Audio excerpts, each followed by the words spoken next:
So we have Senator Manchin, and let me give him a proper introduction. The senator is a native of Farmington, West Virginia.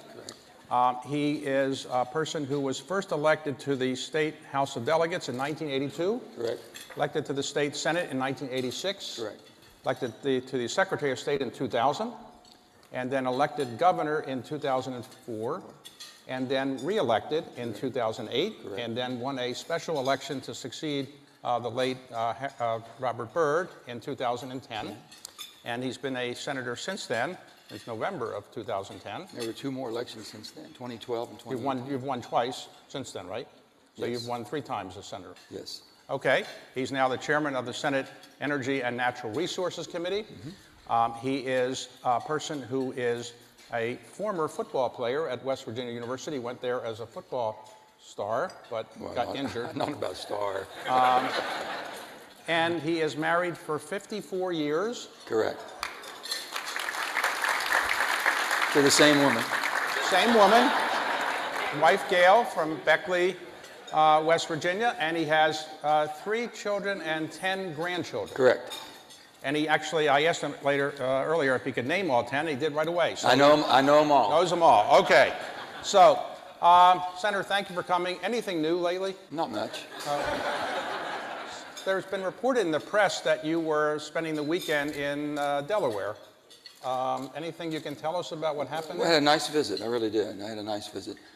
President Biden and I have known each other for quite a while, but you know, knowing each other in the political arena and then knowing each other as a person is a different setting. So, since he's been president, we've got to know each other as who we are and who hopefully he knows who I am. And I've just basically said to the president, I said, Mr. President, my philosophy of politics is this. When I got involved in 1982, I always thought government should be my partner, not my provider. And I meant that literally and figuratively. And I said, my reason for that is that then when I became governor and Sharon Rockefeller was the first lady of West Virginia and did an unbelievable job when Jay was the governor, and watched how they conducted themselves. And I'll never forget one time Sharon and I were talking and she says, Joe, I think my dad and you would have got along just fine. Right. And Senator Percy, and I took that as a compliment. She knows how I felt about that. But anyway, we start looking at what's going on, where we are, and this and that. And I said, my reason for saying that is that I have a moral responsibility to take care of those who can't take care of themselves. And I think government has that moral responsibility. Government has a moral responsibility to do things that basically the private sector won't do or it's too risky for them. Right. We got to jump out and be creative and do things. And then the private sector will jump in and the entrepreneurs will take over and Steve and all his group will jump in there and make things happen. We'll take the risk out of it, but we, shouldn't be on the front end putting everything and taking care of everybody. But as a result of the session you had with the president, do you think you came away with an understanding of where the country is going on all these bills? Well, and I've said this, I think all of you remember maybe a couple months ago, I said I really thought long and hard about taking a strategic pause. And the reason I said maybe we should take a strategic pause and reevaluate what we're doing and to the extent of what people want to do. My reason for saying that was a lot of the things that are in this reconciliation bill, a lot of the things there we had covered in the ARP, American Rescue Plan, at $1.9 trillion. And if you look at the American Rescue Plan bill that we did, it covers a lot of the things they're talking about clear up through 2022 and into 23. So I didn't see the urgency that someone's going to be left without any type of cover through coming out of a COVID pandemic. And the whole reason about what we did in 2020, to the extent we did what we did, was trying to prevent the country from going into a health crisis or a financial crisis. And we did that. Now, I said, the unknown was this. We didn't know what the COVID was coming back, the variant of the COVID. We didn't know what it was going to do. And we're still seeing, spikes and valleys and spikes. We didn't know if inflation is transitory or not. Now we're finding out it might not be transitory. And then the biggest thing that I had concerns about, which you don't hear people talk about much, was the geopolitical fallout of how we left Afghanistan. Because I know what my little coal town I come from, just human nature was if there was a bully and you saw someone smack that bully and make that bully back down, then everybody else is ready to take their shot too. So, but to finish on the session in Delaware, He's not going to let this one go, is he? What, did you leave thinking that we're making progress and that you said to the president, well, here's my bottom line, and if you can deliver this, you got my vote? I don't think you negotiate. No one should ever negotiate with the president, especially, or anyone else if you're negotiating in good faith. Yeah, I've always tried to put myself in the other person, but I want the other person to understand who I am too. So if they can put themselves where I am and I put mine, we reverse roles and look at it. So when I left, I think it was a very positive meeting. We know there's a lot of things we can do to make a more perfect union. Okay. When you go to the president's house like that, I guess you can ask for anything you want to eat, and they serve anything, right? Because they want to make you happy, right? So you had a good time. Well, let me tell you, the thing we had a good time was, as you know, I kidded him. You know how he was always supposed to be the poorest senator. He had an eye for real estate.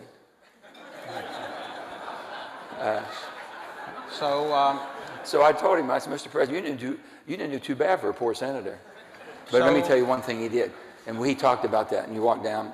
But he built the home, and I was very impressed. He did a heck of a job, and he designed the whole thing. We went through it. It's a very nice home and a very nice setting, and he has some neighbors, and one neighbor is not of his political persuasion, and if he's 4 inches over, if a car parks 4 inches over, that sometimes he hears about it. Even when he's president of the United States? Oh, right now more so when he's president, yeah. So when you're negotiating with him or meeting with him, are you kind of representing Senator Sinema, or does she represent herself? No. One thing you learn about being a Senate, if you can take care of yourself, you're lucky. Okay. So, all right. So she has her own views, and you have your views. Okay. I respect her very much, and she's a friend of mine. But, you know, I think what we bonded, and because I've been adamant, I've been there long enough to vote in 2013 against the nuclear bomb, getting rid of the filibuster that at that time Senator Harry Reid did. And then in 2017 when Mitch McConnell did it for Supreme Court, and I've been very steadfast on that, and then to find out I have another person who feels as strong as I do was welcome.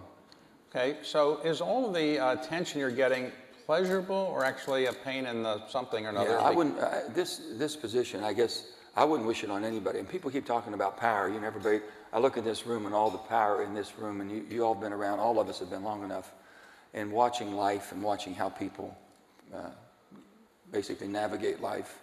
I've seen people with an awful lot of power that abused it. And I said, why would they do that? And I've seen people that sought power and destroyed themselves trying to gain it. And then I've seen people took a moment of time. And I'll tell all of you right now, a moment of time is this: we better bring our country together. We better figure out it's United States of America, united, not divided States of America. And we better start working on that. But in other words, you are the key vote in so many things going on in the Senate, and Senator Sinema as well. It's not pleasant. Is that fun to be? There's nothing fun about it. But I always said this. I kept thinking, because I was a governor in 2009 when they were doing the American Rescue Plan. I mean the Affordable Care Act, and I kept thinking, if I'd have been governor, if I'd have been senator at that time, and it come down to a swing vote like it did with a couple of the moderates at that time, I think maybe I could have made a little bit of a difference there, and because I understood how it was delivered in the states, and people that were going without and people that needed it, but also people that could abuse it and take advantage of it. And I thought there's a better way to do it. Lo and behold, 10 years later, I find myself in a position, and about every vote, 50-50 Senate. Who would have thought that it had come down to this? So is this making you more popular in West Virginia or less popular, all this attention, or is it? Depends on what corner of town you go to. Right. So, and you go back almost... I go back all the time, yeah. And I love my state, and I'm born and raised in a little coal mining town, Farmington, 400 or 500 people. And I just saw people that worked all the time and kind of shared what they had and took care of each other and took care of those who couldn't take care of themselves if they were mentally or physically handicapped. The town always picked them up. I mean, I saw all the good in what we are, a small town America, and what the United States is, and I thought, well, maybe the whole country's that way. Now, the House has announced that I think it's going to have a vote on two bills, the infrastructure bill, which has passed the Senate, and maybe the larger bill that we've been talking about that would be subject to reconciliation. Do you know what's in the reconciliation bill that the House is going to vote on? Well, the House, I haven't seen their bill. Whatever they do, they'll send, if they pass it, they'll send to us, and then what we'll do is look at it from the standpoint, and then if it goes into conferees, or if they don't want it to go into conferees, who accepts which version of it. But I haven't seen all the text yet, so I've said this: I'm very, very supportive. I think the President's done an admirable job of putting people together and making us talk and work through our differences and at least understand each other.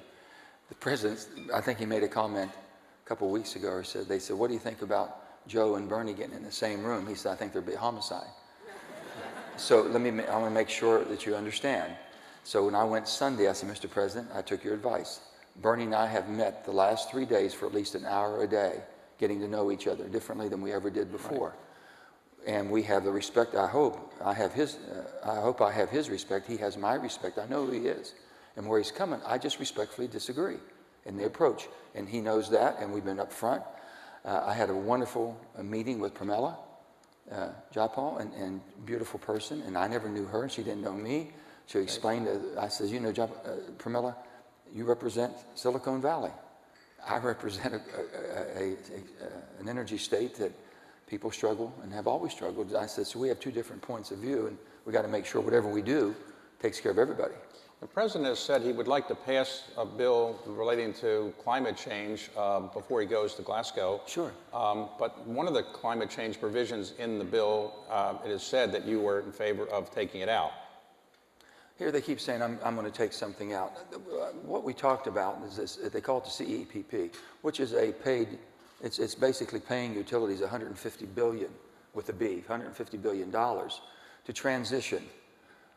So if you would think that would accelerate them, and we're going to pay them to transition away from fossil, mainly coal. And I said, well, let's look at the facts. And I've always said this: you're entitled to your opinion. You're just not entitled to create your own facts to support your opinion. So I said, you know, if you think that whatever we do, the rest of the world will follow in the climate world, and I've always said you can't eliminate your way to a cleaner climate. You can innovate your way, but you can't eliminate it. And by just saying we're going to do away with coal, we're going to do away with now, gas will be next. If you look in the year 2000, 52% of our electricity came from coal-fired power plants. 52%. Today, 19%. Pretty good transition going on. Okay. The other is natural gas used to be 16%, it's up to 40%. We replaced it with another fossil. They don't like that. They want to say, well, how can we get a... Right. And we will, but we have to have storage first. Transmission has to be. There's so many things that we can do. So I've just said this: I'm not going to pay taxpayer dollars and give it to a publicly traded utility, $150 billion, to do something they're going to do anyway. And they say, well, Manchin scuttled the plan. I haven't scuttled the plan. I've basically come to reality. Why would you do that? So if you want to, then give tax incentives for us to transition.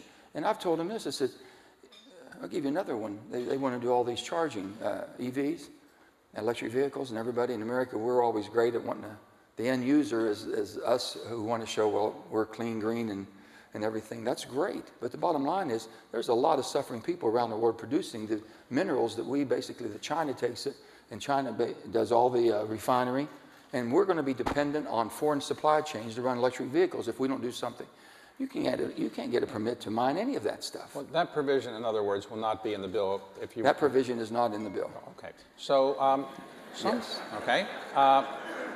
I just give you the reason it's not. All right, okay, I got it. So let me ask you this. West Virginia used to be a solidly Democratic state. When John Kennedy ran for president, it was a very Democratic state. Now it's a Democratic state till 2010. Right. So now it's a Republican state. What changed, West Virginia or the country? I think that the dynamics of the country have changed. And basically, I had someone when I first got here in 2010, because I couldn't believe, I was very blessed with having good support from Republicans, Democrats, Independents. I never got the extremes. I never got the far right or far left. And I can understand that. But we never ran our country or our states or our politics from the far right or far left. It was always, and I told people, I gave a speech one day, the first time we came back off the COVID, to Bethany College, their graduation, beautiful little college up in northern West Virginia. And I walked on the stage. They gave me a speech, and I have good people here at work with me, and just nothing. What do I say? You've been cloistered in for 1 year, and I had nothing on paper or nothing in my mind that I was going to say as I walked to the podium. I'm thinking, man, I'm blank. I don't know what I'm going to say. And I walked up there and I just apologized. I said, I want to apologize. I am sorry. I am sorry. I've been radicalized. And they looked at me, and I don't know how that came out that way. I said, I've been radicalized. I said, your grandparents have been radicalized. Your parents have been, our generation was radicalized because we don't understand what's going on. You understand? I never had computers. I never had cell phones. Didn't have any of those growing up. So I got my news pretty much down the middle, CBS, ABC, NBC. I'll never forget one time when John Kennedy was running for president and West Virginia was a swing state. And my parents were all excited, and I didn't know why they were all excited about politics, but the young person running, and he was a Catholic, and we were a Catholic family, and there's not many Catholics in West Virginia. So they were all excited, so I got excited. So we're watching television one night, and it had to be Walter Cronkite. He says, it's been said that if John Kennedy becomes president, the Pope will run the country. I looked at my mom, I says, boy, he don't know the Catholics we know. That's all I could come up with, because I figured, I never seen anybody tell a Catholic or Protestant or Jew anything. They're going to make their own minds up. You're the only statewide office holder in West Virginia who's a Democrat, right? Oh, yes. It's so have you ever thought my life would be easier for you if you shifted to being a Republican? And somebody have said recently that, people have approached you about doing that. Every day. Every day. So, well, either that or just change. I keep wouldn't life be easier for you to do that? Oh, it'd be much easier. My goodness. But is that the purpose of being involved in public service? Are you thinking about doing it? No, I've never thought from this. What I'm telling you now is who I am. Do you think by having a D or an I or an R is going to change who I am? I don't think the R's be any more happier with me than D's are right now. Okay? I mean, that's about as blunt as I can put it. So I don't know where in the hell I belong. Well, let's go to an easy. Well, let's go to an easy subject. Let's talk about filibusters. Yeah. So on filibusters, is it your view that we should keep the current Senate filibuster rule, even for the voting rights bill that you authored? Well, here's the thing I've said. What's the purpose of the filibuster? They said, well, it wasn't in the Constitution. Why did you come up with these crazy rules, archaic rules? I said, there had to be a thought process in our founding fathers.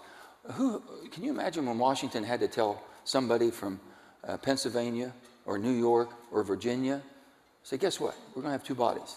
One's going to be the people's side, and that's going to be the Congress, and they're going to basically just go balls to the wall, whoever, simple majority. We're going to have something else called the Senate. And this is going to be pretty different because there's nothing like it in the world. We've come up with this. So someone had to tell New York and Big Bad Virginia at that time and Pennsylvania, and guess what? Rhode Island and Delaware is going to have the same representation you do. That you're not going to be any better than they are. So someone had to be thinking something. So the minority should have an input. You should never blank the minority out. And that was the purpose. That's how I interpret it. And then as we developed our rules, we had unlimited talking filibusters up until 1917. And then it went into a 67 vote, then to 60 vote, and this and that. The purpose of this, and I hear a lot of people say, well, it was used for discrimination, it was used Jim Crow and all that. The only thing I know, I watched the Democrats use it against Trump and a lot of things, that we were able to stop things that just didn't make sense to us. Oh. So how can we just 3 years ago, 39 Democrat senators led by our leader basically signed letters, please, Mitch McConnell, do not do away with the filibuster. Now all of a sudden it becomes, oh, please get rid of it because it'll help us more. Makes no sense to me at all. So I take it you're not supporting the change. I think I just explained that to you. All right, okay, we got that. All right, so let's talk about the debt limit. We've extended it until December. Are you worried about the debt limit not being passed in December? It is crazy for us to use that as a political weapon. It is absolutely insane. Right. I think that basically the thing that we should do is come to an agreement, call a truce. And David, what I would say is that the thing that bothers me more, I don't see our leadership working together. I don't see people talking, having dinner or coffee, or even having a conversation on the floor. You'll see a few of us going back and forth and this and that. If you're watching, if you are, you're more trouble than I thought if you're just watching C-SPAN and seeing us going back and forth. But the bottom line is no one's working and talking. So if you're not going to talk and communicate, then the easy way to do it, get rid of the filibuster. That's easy. Sure. All this is easy. Would you be in favor of eliminating the debt limit? Just get rid of it because... The debt limit should be done this way. The debt limit should be 14th Amendment, but the President has the right to make that decision. We have the right to override if we think he went too far. That to me is the simplest. It takes all the politicians out of it making a deal. The thing that we got caught in the conundrum right now, the Republican says, well, fine, I want you to set the debt limit. It's going to be 31 trillion, 32. You know, we're right at 29 trillion now. So who's going to set the one? The one we have right now is 28.4, and that's going to slide into December. And basically, the only way we can do it right now is if the Republicans would not agree, and I don't think that we should change the rules by ourselves, which is called the nuclear option. This should be something that's done, that's going to hold, and saying, okay, President has that authority. We have the authority to review and override. Based on your experience, you would expect that sometime in December they'll figure out how to extend the debt Before limit. that, I'm pushing it now. Okay. We should do it now. It should not come down to the limit again. So if we can't do it and they don't agree on that, the Democrats have the responsibility, being the majority party right now, to do it through reconciliation. And when you do it reconciliation, you've got to set a number. And that's our responsibility, and I would take that and do it. What about the continuing resolution to fund the government? You think that'll go to the last minute as well? Everything goes to the last minute, and it's a shame because no one's talking up until the last minute. It becomes a crisis. We're okay. We can still manage through a crisis. It's a shame that you have to run the greatest country on earth through a crisis. So the infrastructure bill, the bipartisan infrastructure bill, was more or less paid for by not paying for it. In other words, there's not a specific tax to pay for that for a lot of reasons, and it was decided it was good for the country to have it without taxes. The bill that you're now considering now, is that right? There's not a pay for, really, for the infrastructure bill? Oh, there is a pay for, yeah, because There's two things they did. There's a couple $100 billion they're saying that the CBO didn't score. And when people, there's soft money and there's hard money. So the hard money is basically if you move the corporate tax from 21 to 25, we know that historically it's $100 billion a point. That's $400 billion. That's the hard money. Soft money is, if you do all this, you all are going to get so excited you're going to go out and spend more and buy more and invest more. That's dynamic growth. Dynamic growth gives our economy another $300 or $400 billion. Everybody has used that and it's never come true. We never could score that one to say that it really happened. So I said, that's soft money. Soft money should go towards debt reduction. If you don't hit the numbers you're supposed to, then you haven't done anything because no one thinks you're serious about the debt anyway. But the hard money is going to pay for what exactly we want to do. That's how I got to 1.5. Okay, so in July, you apparently signed an agreement with Senator Schumer that leaked out just recently. How did it was it kept a secret for such a long time? You'd signed this agreement. Why did you sign that? Did he make you sign it, or do you want him to sign it, or how did that come about? How'd you know about that? Somebody leaked it recently. I don't know. But were you surprised it was kept a secret for so long? Well, you know, Chuck and I, we have I think, a good relationship. Well, we've been friends, and I respect the hard work he puts it. He's 24/7 all the time. We just have agreements to disagree. And it's like two brothers getting in a room and have a disagreement, and it gets a little loud at times, and it gets a little robust at times, and it gets people excited, the hearing on the other side of the door that something might be going on. Anyway, we have this type of relationship, so we can talk through it. And I said, Chuck, listen, I'm not going to go to the reconciliation. I don't think we should be running government through reconciliation because it's not lasting. If you don't have buy-in from both sides, then we're going to be like a banana republic flipping back and forth every 2 to 4 years. I said, that's not who we are as a country. That's not the faith and goodwill that we have around the world and why people invest in us and why we have the U.S. dollar is the monetary currency of the world. I said, that's not good, Chuck. And I said, I'm not going to do that. And he kept saying, well, we got to do that. I said, Chuck, listen, they're two different, these bills you have together, at one time they were about 4 or 5 or 4.7 trillion when they put them both. And I said, Chuck, one is hard infrastructure and one is social reform. Two different subject matters. Let's separate them. So we finally made a deal, and he says, well, I'll go ahead and separate those if you'll get on the budget resolution, which takes you into reconciliation. And I said, let me think about that. So I went back and wrote out a contract. Okay. And I said, here is my conditions for me voting, so don't come back and keep thinking I'm going to do anything different. Okay. And he asked me not to say anything, and I didn't. Okay. So 1.7 billion was the number in that little agreement. 1.5. 1.5. 5 trillion. 1.5 trillion over 10 years. Over 10 years. 10 years. So the number that will now pass might be higher than that, or you don't know for sure? Well, I don't know for sure. We're all negotiating, and I think in good faith you have to keep all options open or you're not being fair with the other side. I think 1.5 was more than fair since we just did 1.9, since we just did another 1.2. And, you know, when you look, I started thinking about how much, I've never heard $1 trillion even used, even when we had the meltdown in 2728. They got up to 800 billion, I think, in that neighborhood, 8 or 9.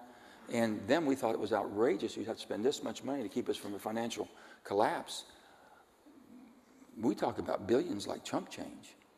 Well, okay, and we talk, now we're in the trillions like it's expected. And I said, what did World War II cost us? What did the Marshall Plan cost in today's dollars? I was just curious. I don't know how they come to my mind. So I had one of my researchers check it out. They come back and they said, what do you think? And I said, I really don't know. 10, 20 trillion, I don't know. They said 4.7 trillion. We saved the world in World War II. We rebuilt Europe on today's dollars at 4.7. We've already spent 5.4. And we're about ready to spend a heck of a lot more. So the pay-fors for this bill that's either 1.5 or 1.7, whatever it is, yeah. Whatever it is, there's been some proposals floated around. Do you have anything you can comment on, the taxes that might be imposed? It's still floating.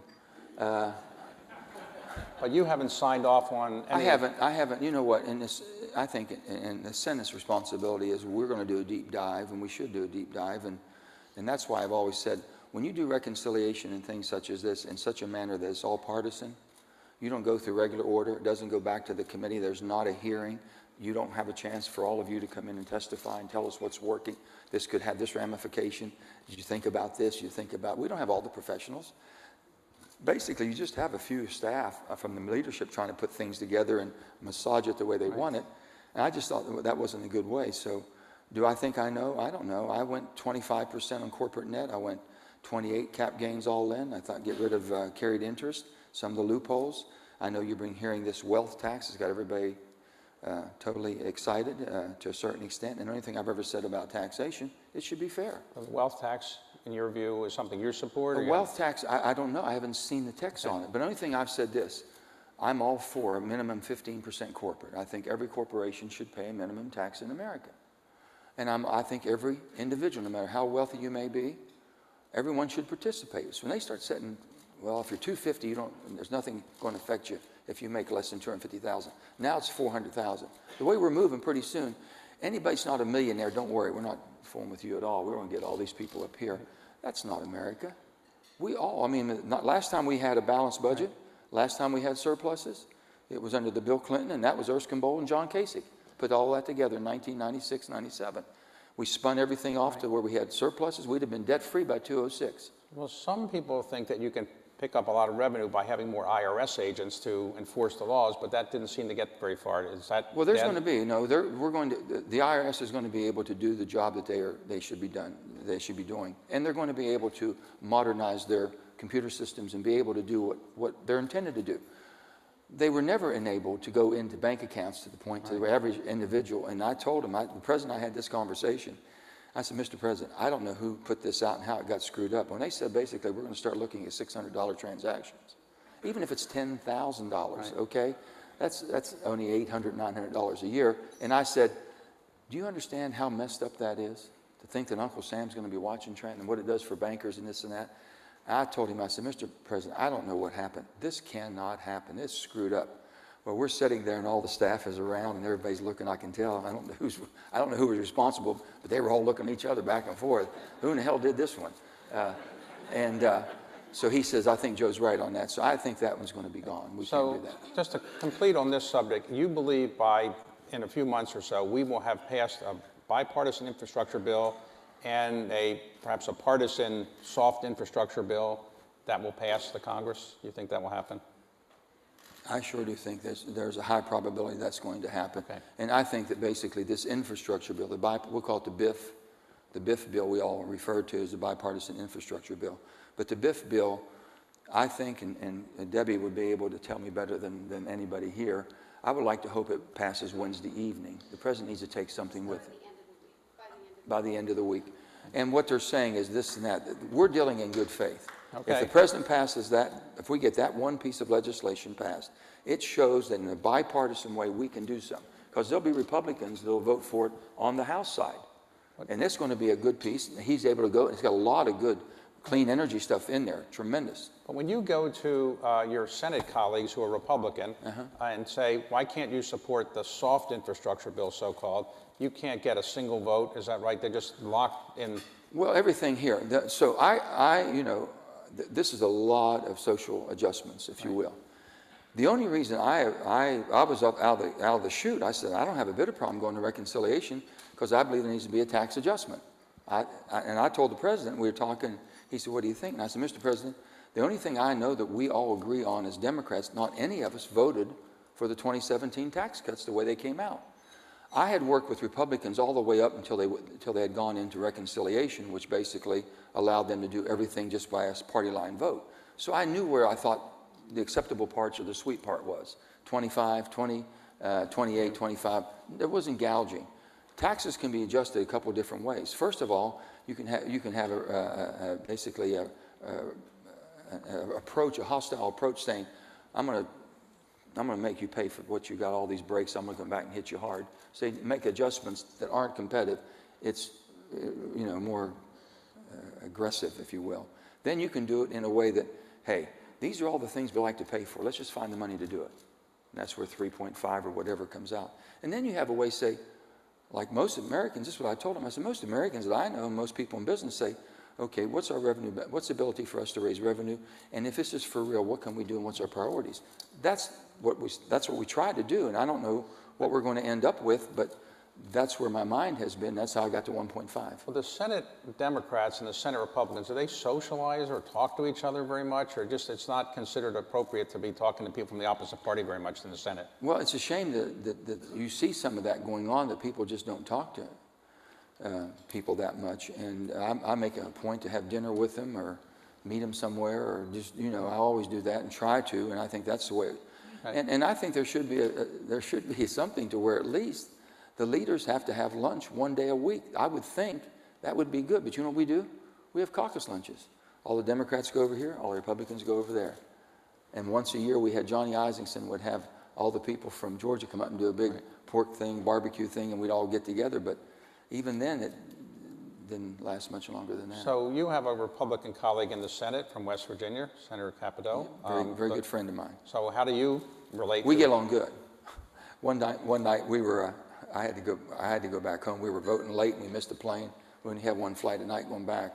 So I said, hey, Shelley, I said, I'm driving. She said, okay. I said, you want to ride with me? And she thought about it for a minute or two. She said, okay, count me in. So about 10 o'clock, we take off for West Virginia. And I drive a little bit fast, and at night I drive a little bit faster because I know. But within the speeding limits, though, of course. Well, I won't say that. So we were driving, and we were going through Beckley, and we got picked up for speeding. Oh, you did? But when you get picked up, I mean, they know who you are, so what do they do? The state policeman comes to the door and he rolls in. Oh my God, he says, Governor? I said, oh no, Senator. He was one of the troopers that I had when I was governor. So I thought I was in pretty good shape.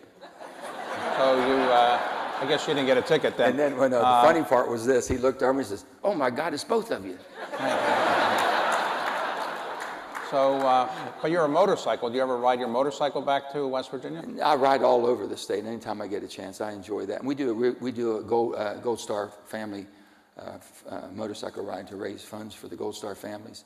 And that's a big thing, and we do it every year, so I enjoy it. So a lot of people here probably haven't been to West Virginia. What's the appeal of going to West Virginia as a tourist? Well, one thing, we got separation whether you like it or not. We got a vast area, and we're not overly populated, so please come and enjoy. I will say this, during the COVID, we had more people coming, probably from the D.C., Baltimore areas coming in, because it's only an hour and a half if you get to Harper's Ferry, Shepherdstown, that beautiful part of our eastern panhandle. You can go over to Canaan Valley into our eastern mountains, which is gorgeous. And if you like to hike and bike, and if you want to go down to the New River Gorge, you can go down there, and some of the greatest rapids. I just did the Golly last week with my grandkids and my children. And what do your grandchildren call you? Senator or no? Dadu. Okay. Can you believe that? I mean, if all of you all are about to be a grandparent and you haven't named yourself, please do so. So I was in denial. I was in denial that I was going to be a grandfather, and my wife kept saying, she says, I'm going to be Nana. She wanted to be Nana. I said, oh no, I'll come up with something. I'll come up. Well, the first little Joey was born, my grandson, And he got to where he could start jibber-jabbering and talking back and forth, and I'd be holding him. He'd get dad, dad, dad, dad, and he couldn't get the dad, which is his father, my son. And he said, no, that's not your dad. That's your granddad. And somehow something came out, Dad-do. And by God, it stuck. So are you worried that the Senate and the House could flip to the Republicans in the midterm, because that often happens in these first-year Well, we didn't have much of a buffer going in, okay, right. David? It wasn't like we had a little bit of a bench strength here. I know. So are you worried about this? Sure. I mean, you're worried if I'm a chairman right now of a committee, which I enjoy very much. I've been ranking before on a committee, which is a minority part, which Lisa Murkowski was one of my dearest friends and a great partner, and we worked back and forth. But yeah, it's much better off when you can control the agenda versus you have to follow. But there's nothing you can do about it. You can't do anything about it, but you can have good, sound policy. I've always said this, the best politics is good government. And today, that's not what we're practicing. Today, it's not about, right now, and I said, the Republicans are missing a golden opportunity not to jump on the infrastructure bill and be overwhelmingly bipartisan and taking credit. I've seen people take credit of good legislation that voted against it. I can't believe that happens in Washington.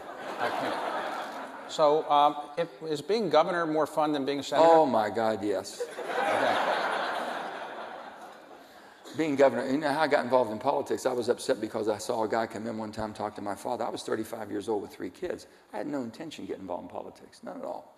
And the guy came in, he started talking about favors. My dad, they called him Johnny. He said, Johnny, you know, I did a favor, I did this. My dad would always try to help people. So if he saw somebody needed something, he called the people that he always supported, whether it be Jay or whatever, and they would take care of it. This was a local politician. He says, when he left, I said, Dad, he made it look like that he was doing you a favor to take care of people of his constituency. He's not doing his job. And I said, I'm going to run. It just went through me like a knife. I said, I'm going to run. And Dad says, oh, no, you don't get involved in politics. That's not a good profession. Boy, how prolific he was back then to understand that. And I said, Dad, you're a hypocrite. I thought he was going to hit me. And he looked at me and he says, why would you call him? I said, Dad, you always said you want good people involved, have to get good values. They should get involved for the right reason. I said, I think I was raised right, and I think I feel pretty balanced. And he looked at me and he says, you're right, let's go get him. so I ran, I won, and that's how I got involved. I was 1 of 100. When I was at House of Delegates, I said, you know what? If I was in the state Senate, I'd be 1 of 34. I'd have 3 times the ability to help more people. And then I said, boy, if I was governor, I'd be 1 of 1. I could really do something. So that's how, and now I'm back to 1 of 100. All right, but you're I'm like going it full enough so circle. that, well, you're up for re-election in 2024? 2024. So you're going to run again, I assume. I'll be 77 years old. What do you think? But that's young in the Senate. I mean, you're younger than the President of the United States older than that. So, I mean, that's young. So you haven't decided yet, or you want to announce it? No, I haven't decided. I haven't decided. You know, if I think I can contribute and be productive, and I think this moment of time we're in right now, we can balance some things out and people understand. The thing that bothers me more than anything that I think I've ever had in my political life is I don't hear the word, this will be good for our country, when we're looking and thinking about fixing a problem, until we start and then someone tries to justify, if you're on the right or the left, if you're a Democrat, Republican, then saying, we're going to do this because it's good for the country. No. You're going to do that because it's good for the party.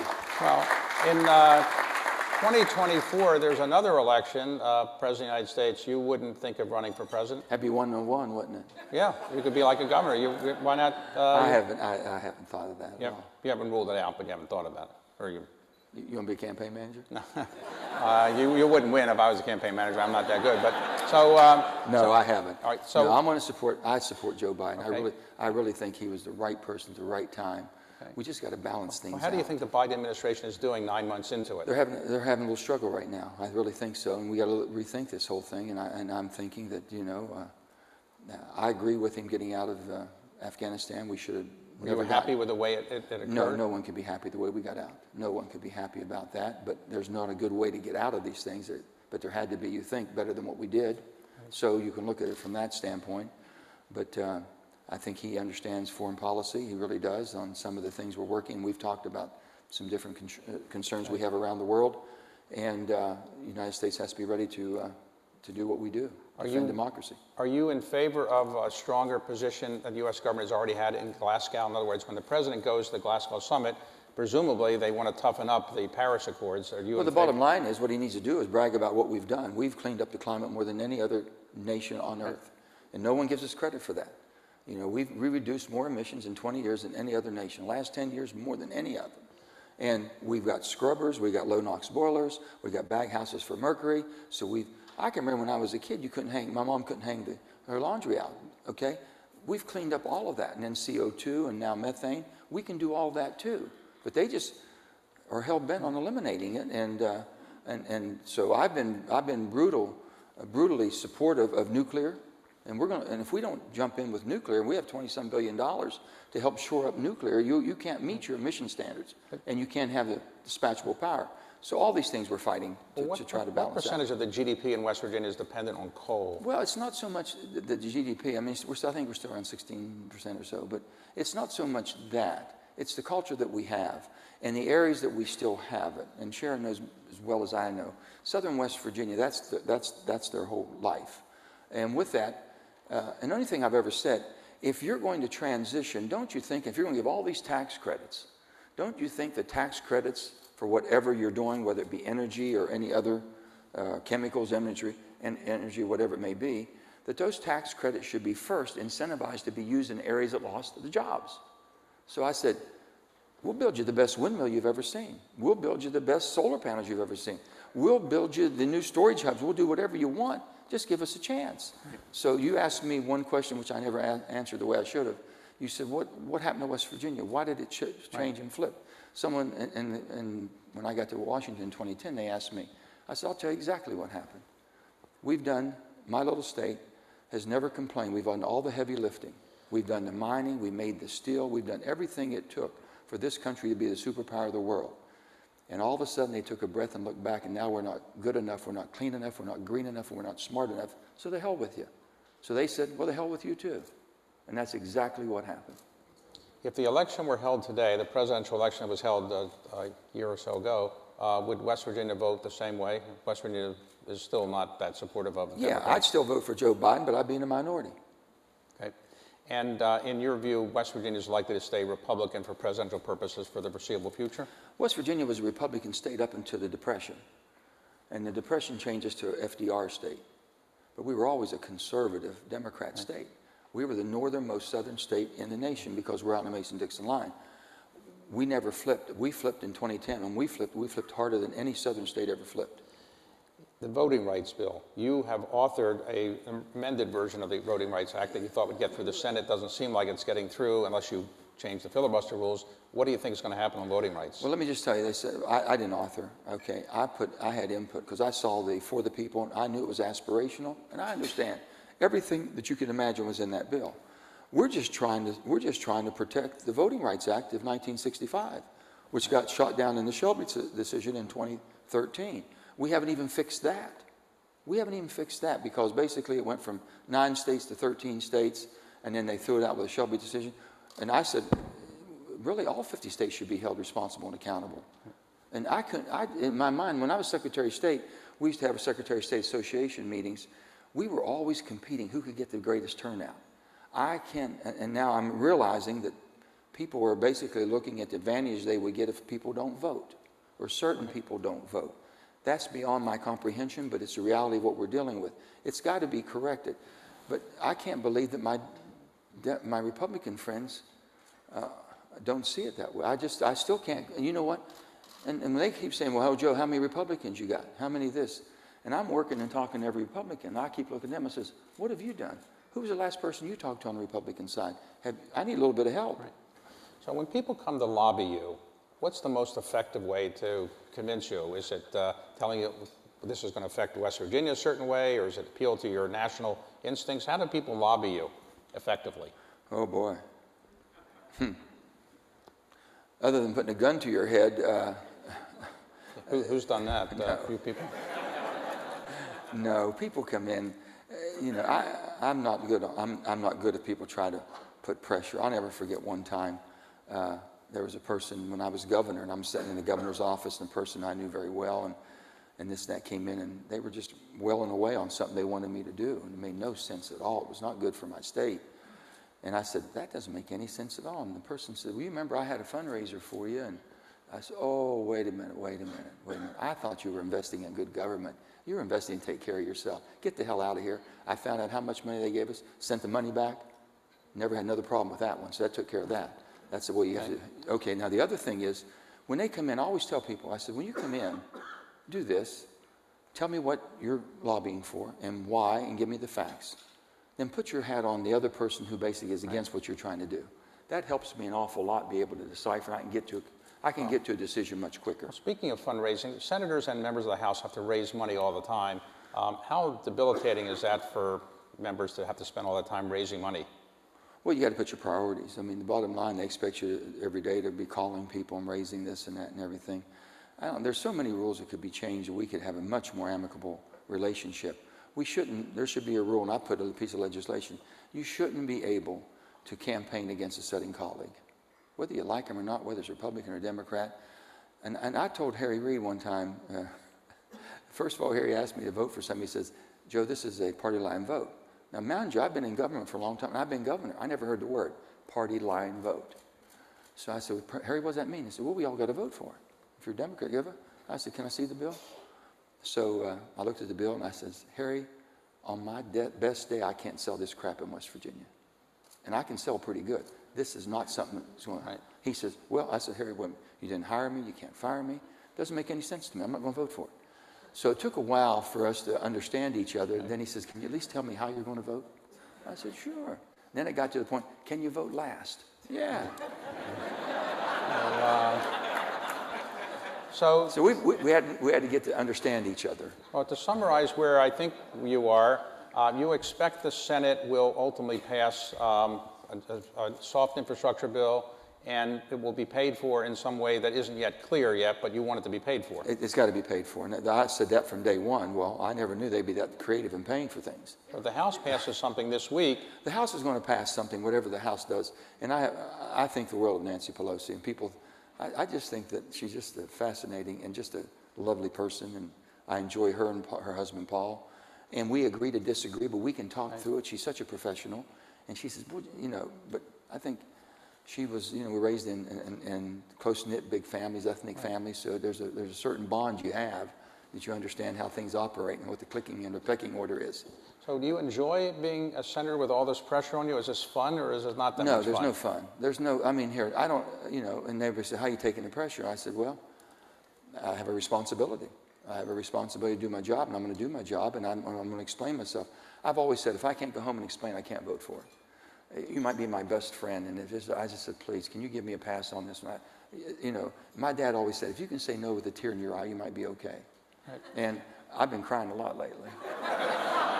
Well, did your parents live to see your enormous political success? My dad did not. He died in 1982, and I'll never forget that. My mother, when I got inaugurated, and she was with me, and she's been with me when I got sworn in as senator. So my mother passed away a few years ago. Just the most beautiful person.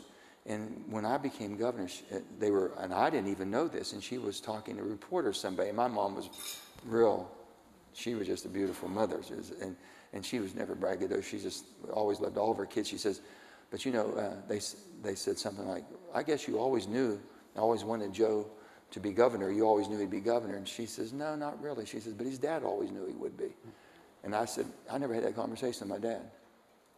I never had the conversation. He said, you can be governor. We just never had it. Just we just took whatever life gave us. Well, when you were governor, did your mother call you up with advice ever? No, she'd get on the talk show host, and boy, if you talk about her boy, she got mad. My mother was something. She was the athlete. We played ball, and she took us everywhere, and she could throw a baseball as good as I could. She could shoot basketball, throw football. She was great. So you were a great high school quarterback, and you were. I don't know about great. My number was 57. I was quarterback. Well, we were just lucky to get a uniform. We didn't care what number was on it. Everybody now, well, I got to have 12, I got to have 14 or not. Hell, and someone says, when I went to school, grade school was first grade to sixth grade. And if you got out of grade school, you got to walk across the football field and go to high school, 7th to 12th. Well, I wanted to play football. Now, can you imagine I'm 12 years old and I'm going to play varsity football. There ain't no way it's going to happen, but in my mind, I'm going out for the football team. We had a coach, he says, no problem, come on out. And so someone says, well, what did you do at 12 years of age, being 7th grade? You had kids 18 years old on the same team. I says, the only thing I know, Coach gave me shoulder pads, which came clear down to my elbows. And he gave me a breast protector that came clear down to my hips and below. I had basically hip pads on that came down to my thighs and knees. I had thigh pads took care of my knees, and my knee pads took care of my shins. And nothing fit. And they said, well, what'd you do? And I said, Coach, when am I going to get to play? He says, when the uniform fits. So that was good old. Well, you were pretty good. I mean, you got a scholarship. Well, I grew quick. Okay, and but ultimately you hurt your knee, right? Yeah.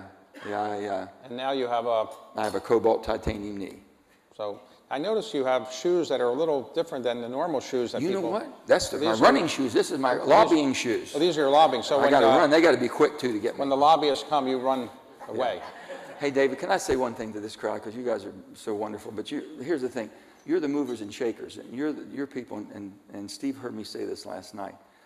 We're not going to be able to fix Congress from within. I've come to that conclusion. You can fix it. If you all sitting here can fix it. And I've said this as a smart business people you are, the astute investors that you are, you've made a horrible investment in all of us who don't give you a return of good politics. Demand more. Ask a person. I see you're voting 99% one way. I never see you talking to anybody else. Why have you become so partisan? How's it going to work? This is not who we are. We can't do it. I tried to shame him. I says, can't we just pass a bill that we can't campaign against each other? Can't we pass a bill that we shouldn't contribute to an opponent of a colleague? Because how in the world, and I told Harry, I said, Harry, I'm not going to go out and call, I'm not going to get on a telephone and call to raise money to beat whoever's running because we have a Republican in a seat. And, you know, if there's a Republican or Democrat and they're up for re-election, if you can find Donald Duck on the other side, they want you to invest in Donald Duck because he has a D or an R by their name to beat whoever's a sitting senator. And I just won't do it. I says, where I come from, my little town, if you try to get me thrown out of school or defeated or whatever, or lose my job, I says, they're going to beat the living crap out of you. They're going to meet you in behind the school or in the parking lot and just tear into you. Right. So I said, Harry, that's not who we are. I says, I can't in good conscience write a $5,000 check from my PAC to give it to somebody who's running against a colleague that I'm working with every day, or then you expect me to go to their home state on the weekend to campaign against them, and then you expect me to come back Monday and say, oh, by the way, Ricky, would you co-sign this bill with me and be my partner? They're going to say, are you crazy? So business people, to be effective in lobbying you, what should they do? Should they come in with just the merits on the issue for the country or for West Virginia? Well, let me tell you one thing. If you walk into a senator's office or a congressional office and you're getting hustled for a fundraiser, you're in the wrong office. You're in the wrong office. If you got that appointment because you were hustled by one of the staffers, and I'm not saying anything that you all don't probably know what I'm talking about, to certain, it might not be directly spoken, but it's been indirectly suggested, that's crazy. That kind of stuff's got to stop. And that's where you all stop it. Say, I'm sorry. I'm sorry. Go find somebody else. So what is the most important issue in the mind of West Virginians today is what? I think the respect and dignity of who they are as a human being and the society that we have and the culture that we have, understanding us. We're the hardest working people, but I don't have enough workers. So I can tell you my state grew in immigration back in the early 1900s. People came here because they wanted to work.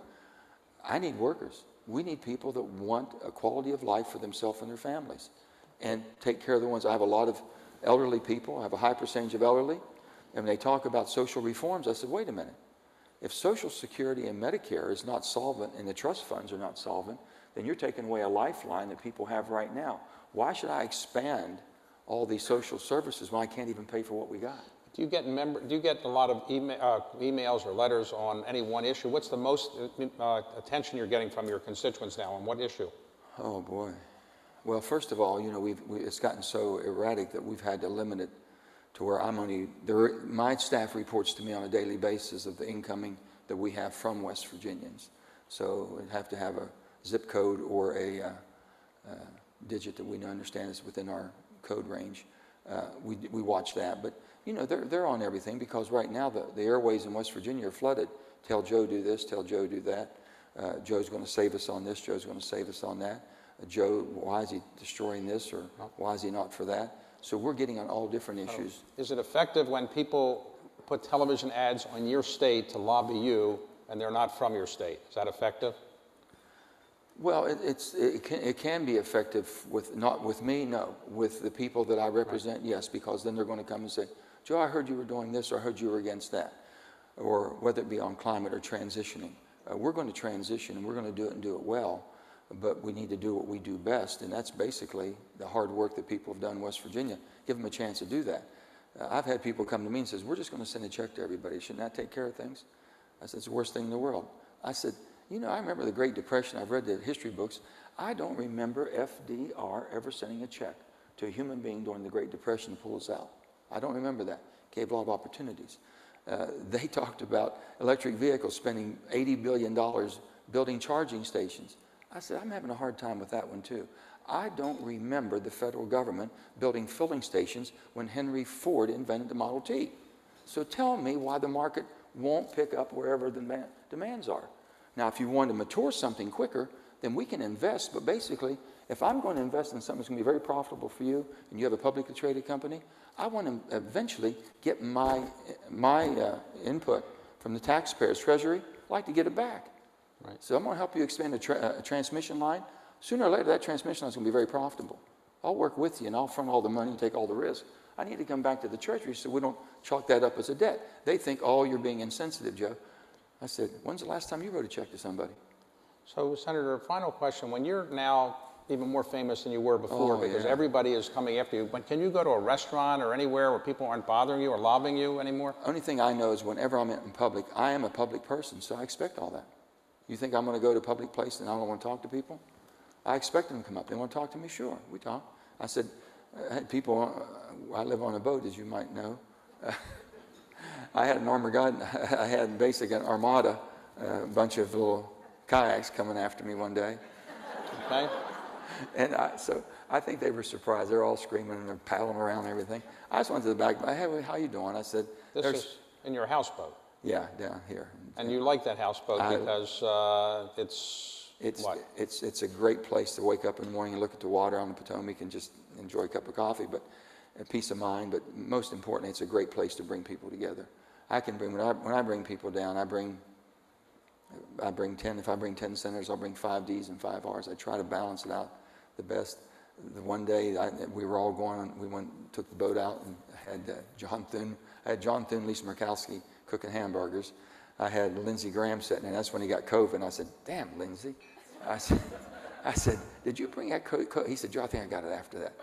And I said, so only thing, I got a phone call the next day that he said he tested positive, so we all had to test.